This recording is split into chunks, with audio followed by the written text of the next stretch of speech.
რასელ კროუსთან და კეით ბლანშეტთან ერთად კანის ფესტივალზე ფილმ რობინ ჰუდის პრემიერაზე ყურადღების ცენტრში ბოლივუდის ვარსკვლავი აიშვარია რაიც მოექცა. ინდოელი მსახიობი წითელ ხალიჩაზე დაბნეული ჩანდა და ეტყობოდა, რომ ცნობილი სიარულის მანერა მისთვის უჩვეულო იყო.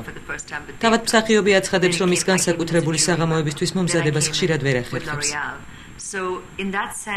საბედნიეროდ ეს დამოკიდებული არა ჩემს ნერვებზე, არამედ დროზე. თქვენ კარგად იცით, რომ ჩემი გადაღების განრიგი ძალიან გადატვირთულია.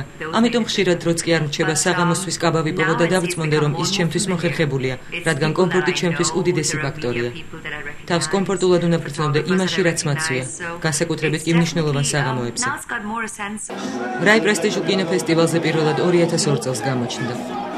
მისი თქმით 2010 წელი განსაკუთრებით დატვირთულია, გარდა იმისა, რომ აიშვარია კოსმეტიკური ფირმა ლორეალის სახეა, მან ბოლო ფილმი უნდა წარადგინოს, რომლის ერთ-ერთი გმირი მისი მეუღლეა. ძალიან აღელვებული ვარ, რადგან ისეთ ფილმს წარმოვადგენ, რომელიც ჩემს ბუნებასთან ძალიან ახლოსაა და ჩემი ყველაზე უახლოესი რეჟისორის მიერაა გადაღებული. ის ყველაზე პატივსაცემი ადამიანია ჩვენს კინოინდუსტრიაში. კანის ფესტივალი 23 მაისს დასრულდება.